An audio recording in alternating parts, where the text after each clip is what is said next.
Yeah, hi peeps, it's Tersse back now, Squat Box once again.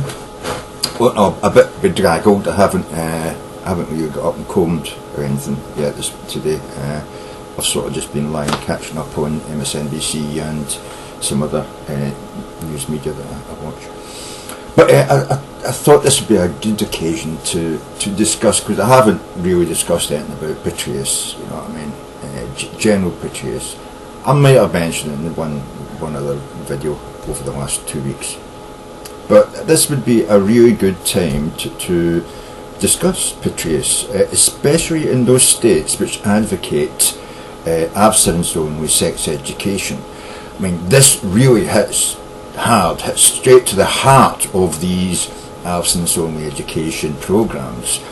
I mean, when you ask them why don't you allow children to be educated in you know, that the developing bodies, how this development is going to change their minds, their brains will change, they will start to be more dominated by feelings which are stirred by the change in their bodies, you know, and the change in their brains. These chemicals your body will now start to produce and pump through you, you know. You're going to find that your mind turns to the differences between the sexes without thought or anything. You just will find yourself drawn to the opposite sex, or at least drawn to the sex drawn to human beings who you feel sexually attracted to, be it another male, another female, whatever, you know. But you will find yourself drawn, and why shouldn't you be educated in this, and you know, have it explained to you why you have these feelings and what it's all about. It's basically about the procreation of the species, which is a genetic thing. Every species in the planet gets it from you know, when it's born to achieve maturity. You're a child, you have no sexual thoughts or feelings, but when you reach the age of maturity, you know, your body changes, your mind changes, and your mind will turn to procreation. You need to be taught that. You need to have it explained to you as well that it's not a bad or dirty thing, but there are certain precautions that you should take so as A, not to become infected by, you know, sexually transmitted diseases, and B, how to avoid becoming pregnant and procreating at a time which might not be conducive to, you know, your own future development and progress through life, and your own prosperity. You know, these are all things that would be hampered by an early pregnancy, and these are the things that should be taught and explained to young people. For these people to turn and say, "Oh well, all you've got to do is just tell them not to do it," and it's very simple, you know, not to get pregnant, not to be involved in sex. If you just say to yourself, "I'm just not going to do it," you know. But the point is, there's pressures upon the individual created by the chemicals your body produces when you become of sexual mature age. And to just say, "Oh, just ignore it and it'll go away," doesn't work. And if you know, you think that you're able, unless you're weak. Unless you're weak, you should be able to resist. I've just got to give you one name. Petraeus. A general. A 4-star general, supposedly someone who is full of confidence, competence, and, should we say, a sort of leading star in the ability to control oneself, you know, supposedly. And he fell to the idea that, well, he fell to the realisation you can't resist what your body's telling you, even at his age, 60 years of age I believe he is.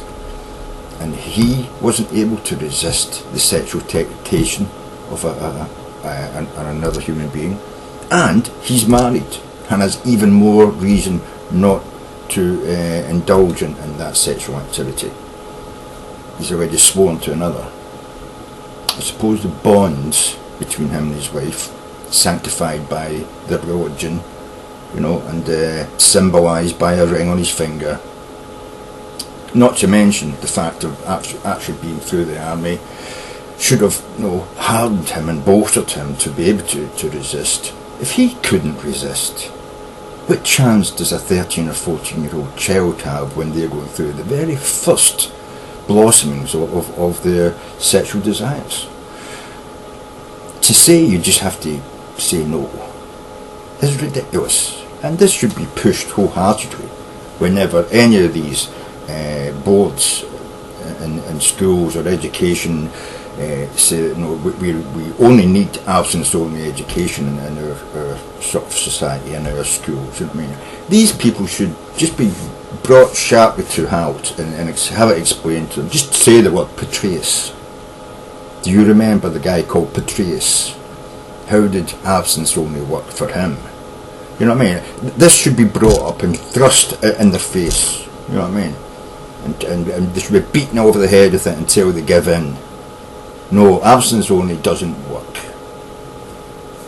You need to actually have a more, and I wouldn't say liberal-minded, a more realistic-minded view of sex education for our young people, especially in places like Texas and Alabama, which I believe have got the worst repeat child pregnancy rate of anywhere in the United States. We had a terrible record in Britain. It's not brilliant now, but we used to have a terrible record in Britain until we actually started to concentrate on sex education. And then we improved it somewhat, I could say. Anyway, that's just the topic I wanted to discuss and talk about for a little bit. And I hope this helps people when you ever do get involved in your local society, your local education, local boards, councils and stuff. Don't let them get away with this religious bullshit which actually cripples teenagers, you know what I mean? Don't let them get away with that crap, You've got to stand up and fight for what's right. And what's right is to give them the education, give them the means to live a fruitful and positive life. And not to have to have the mistakes happen to them which can ruin their lives at a very, very early age. Give them some of the tools that they need in order to sort of navigate their way through the early parts of their teenage years, hopefully without making some of the mistakes that can ruin their lives. Anyway, cheers guys.